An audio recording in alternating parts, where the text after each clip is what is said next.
আজকে মাছ ধুইতে ধুইতে আমি একদম বুইড়ো হয়ে যেতেছি, কারণ কালো হয়ে গেছে। তো অনেকে চামচ দিয়ে এটা ধোয়, বাট আমি না এরকম হাত দিয়েই ধুই। একটু পর আমার হাতটা অনেক চুলকাবে। এখন খেতে বসলাম, সাথে যে কচু ভাজা নিয়েছি, পেঁয়াজ কাঁচামরিচ কচকচ করে খাবো। আর এটা হচ্ছে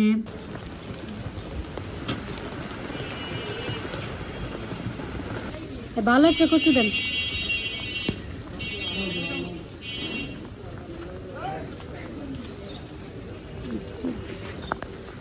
এটা ভালো হইব, একটু বড় বড় দেখে দেন একটু, কচু ভাজার জন্য। আজকে সকাল থেকে অনেক বৃষ্টি, তো এই বৃষ্টির মধ্যে আমি বের হয়ে গেলাম বাজার করতে। আর মনটা চাচ্ছিল খুব খিচুড়ি আর ইলিশ মাছ ভাজা খাবো, কিন্তু কপালটা আজকে খারাপ। আজকে বাজারে ইলিশ মাছের অবস্থা খুবই খারাপ ছিল, কিন্তু কপালে জুটলো অনেকগুলা গুঁড়া মাছ। তো গুঁড়া মাছ কিনে আমি চলে আসলাম আর বাজার আরও করলাম সাথে। তো পাখির দোকান, এখানে এসে পাখি দেখছিলাম। এটা হচ্ছে কারিবের পাখির দোকান, পাখিগুলো অনেক সুন্দর। তো টুকিটাকি বাজার করে এখন আমি বাসায় যাব। বৃষ্টির মধ্যে টুকিটাকি বাজার করলাম, এখন বাসার দিকে যাই। আমি এখানে দুধ কিনেছি আর পোলার চালও কিনেছি, পায়েস রান্না করব। তো এক হাতে ছাতা, আর এক হাতে ভিডিও, আর এক হাতে বাজার নিয়ে বাসায় যাচ্ছি। আজকে গিয়েছিলাম ইলিশ মাছ কিনতে, যেহেতু বৃষ্টি হচ্ছে। তো ইলিশ মাছ ভাজা খেতে চেয়েছিলাম, বাট আজকে বাজারে ইলিশ মাছের অবস্থা খুবই খারাপ। কিন্তু আজকে গুঁড়া মাছ অনেক ভালো ভালো হচ্ছে। এখানে পুঁটি মাছ আনলাম, দেশি পুঁটি। আর এইটা হচ্ছে কি দেখাই আপনাদের, আজকে গুঁড়া মাছের বাজার সব মলা মাছ। তো এই যে মলা মাছগুলো সুন্দর।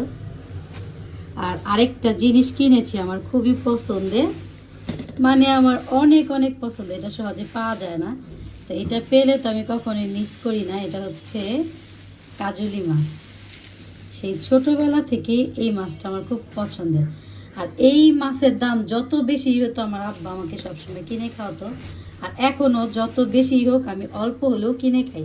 আর এখানে আছে খলসা মাছ। আজকে সব গুঁড়া মাছের কাহিনী। তবে আজকে কাটতে আমার খবর হবে, একা পারবো না, আপনি কে বলবো একটু কেটে দিতে। তো আমি তো মাছ এত ভালো কাটতে পারি না, তো দেখি কি করা যায়। গুঁড়া মাছ তো দেখলে অনেক লোভ লাগে, বাট কাটাটা অনেক কষ্টের। আর মাছগুলো না ভালো ফ্রেশ আছে। আর এই যে এখানে খলসা মাছ, খলসা মাছটা একটু ঢালি। আর এই টাইপের দেশি মাছগুলো তো খেতে অনেক মজা, বাট কাটতে অনেক কষ্ট। যারা আবার পারে তাদের জন্য ভালো। আরেকটা মাছও কিনেছি, সেটা হচ্ছে রুই মাছ। তো এই যে সব গুঁড়া মাছ একসাথে নিলাম।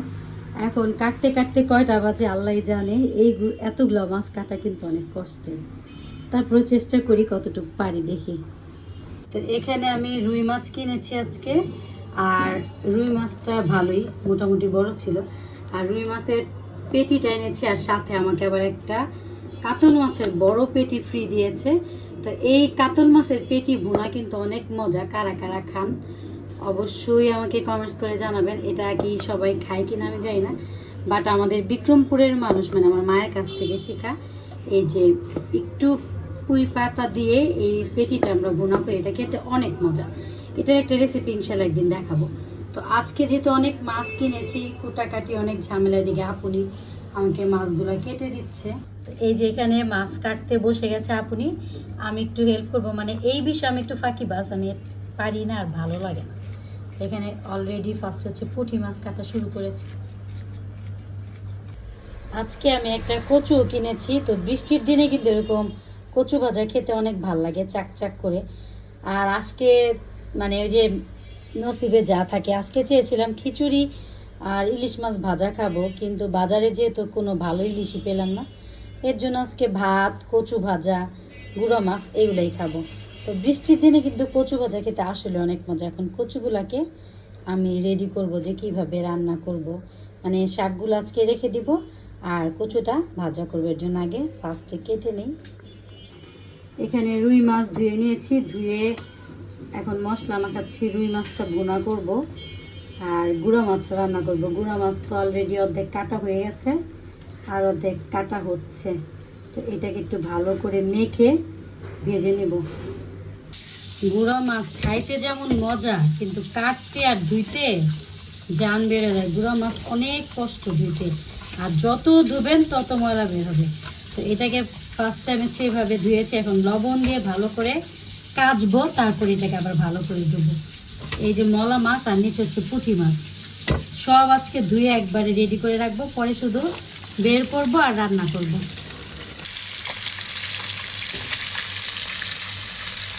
তো রুই মাছ ভুনা করার জন্য এখানে আমি আমার গাছের বেগুন দিয়ে করব। বেগুনটা একটু ভেজে নিচ্ছি, আর এটা হচ্ছে সাদা বেগুন। বেগুনটা না খেতে অনেক মজা। তো এখানে হচ্ছে বেগুনগুলোকে একটু মশলার সাথে ভালো মতো কষিয়ে নিচ্ছি। আর এই তরকারিটা আমি খুব একটা পানি দিব না, এটা হচ্ছে বেগুন দিয়ে রুই মাছের ভুনা তরকারি, আর এটা একটু তেল তেল ভাসা থাকবে, এইভাবে খেতেই ভালো লাগে। আমার তরকারিটা হয়ে গেছে, তো আমি একটু জিরা দিয়ে দিচ্ছি, জিরা টালা। আর এইসব তরকারিতে একটু জিরা টালা দিলে অনেক ভালো লাগে, আর ঝোল কিন্তু খুব বেশি না। তো এদিকে হচ্ছে কচু ভাজা, মানে কচু ভেজে নিচ্ছি। এটা আমার খুবই খুবই পছন্দের খাবার। কচু ভাজা হলে না আমার আর কিছু লাগে না, আর আমি একটা খাই না কখন একসাথে, দেখা যায় যে 4-5টা আমারই লাগে। তো এই যে সুন্দর করে মশলা মেখে কচুগুলাকে ভেজে নিচ্ছি, উপরে পেঁয়াজ কাঁচামরিচ দিব। আজকে মাছ ধুইতে ধুইতে আমি একদম বুইড়ো হয়ে যেতেছি, কারণ গুড়া মাছ ধুইতে কি যে প্যারা। এটা অর্ধেক ধুয়েছি, এত ময়লা বের হয়েছে। এখন হচ্ছে লবণ দিব, লবণ দিয়ে আবার কাচবো, তারপরে আবার কম হলো আরও 6 থেকে 7 বার ধুতে হবে। এইদিকে আমি পুঁটি মাছ আর খৈশা মাছ মিক্স করে নিচ্ছি। তো এগুলাকে একটু হালকা হলুদ দিয়ে হালকা ভাজবো। ধুন্দুলের সাথে একটু হালকা ভাজা দিয়ে দিলে একটু কাটা কাটাটা কম লাগে, কারণ ধুন্দুলের আমি একটু রসা রসা ঝুলভাবে রান্না করবো। আর যদি পুঁটি মাছের চচ্চড়ি করতাম তাহলে আর ভেজে দিতাম না। তো রান্না বান্না অনেকটাই শেষ, এখানে এই যে ধুন্দুল দিয়ে পুঁটি মাছগুলো দিয়ে দিচ্ছি, আর এটাতে একটু আটা আটা ঝোল রান্না করব। আর আজকে এত মানে কাজ করেছি, এখন খুবই ক্ষুধা পেয়ে গেছে, এই তরকারিটা হলেই ভাত খাবো। আর আরেকটা কাজও করছি এখানে দেখ। তো সারাদিন পরে রান্না বাড়া শেষ করলাম, আমি এখন খেতে বসলাম। সাথে যে কচু ভাজা নিয়েছি, পেঁয়াজ কাঁচামরিচ কচকচ করে খাবো। আর এটা হচ্ছে পুঁটি মাছ আর খলসা মাছের ধুন্দুল দিয়ে ঝোল। আর এখানে যে রুই মাছটা যে ভুনা করেছি বেগুন দিয়ে একটু মাখা মাখা করে। তো এই আজকের খাবার, সারাদিন কাজ করার পরে বিসমিল্লাহ বলে শুরু করব। তো আজকের ভিডিওটা এই পর্যন্তই। সবাই ভালো থাকবেন, সুস্থ থাকবেন, আল্লাহ হাফেজ।